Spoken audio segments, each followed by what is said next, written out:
Meat prices have climbed at this market in Hong Kong. What was worth 10 Hong Kong dollars is now worth 15. It's more expensive. Prices have doubled. The story is the same almost anywhere you go.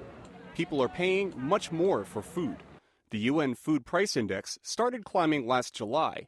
It hit a record in January and has not come down much since. And today's spike comes less than 3 years after the index hit its previous peak in 2008. Now, I'm not surprised at all, but the factors that pushed the food prices higher remain the same. Shengen Fan is head of the International Food Policy Research Institute. He says one of the biggest factors pushing up food prices is the growing use of food crops to produce fuel. In just the last few years, ethanol production from maize has skyrocketed in the U.S. In Brazil, it's sugarcane. And in Europe, fields of canola are sprouting up to produce biodiesel. All of them are valuable substitutes for crude oil, which has also become more expensive in recent years. Iowa State University economist Dermot Hayes says these days, food and energy prices are linked in two ways. The increase in commodity prices as crude oil rises, that's the substitution of food for energy.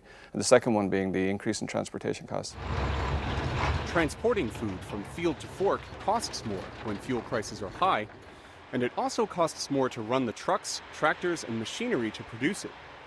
Meanwhile, the demand for food is growing where prosperity is increasing and diets are changing, says Shengen Fan.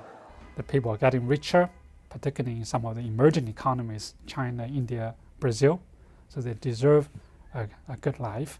So they wanted to eat more meat, more diversified food. So that all demand more feed, more grains. Fan notes that it takes several kilograms of grain to produce each kilogram of meat.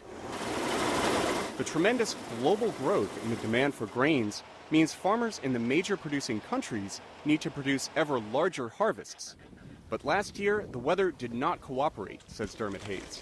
The Midwestern part of the U.S. had too much rain, and just about everywhere else in the world had too little rain. Russia and Ukraine cut off wheat exports because a severe drought slashed their harvests. That started prices climbing last July. Eastern Europe is doing better this year, but the Midwestern U.S. is not, Hayes says. We're really dry right now, so it's the opposite of last year. But I personally am getting more and more concerned about the size of the U.S. crop, both for corn and soybeans. That means prices are likely to go higher still. Hayes says that is actually good news for farmers. Those high prices will encourage farmers around the world to produce more. The question is whether they will produce enough to keep up with the ever-growing demand, and if weather extremes brought on by climate change will make it harder for them to do so. Steve Baragona, VOA News, Washington.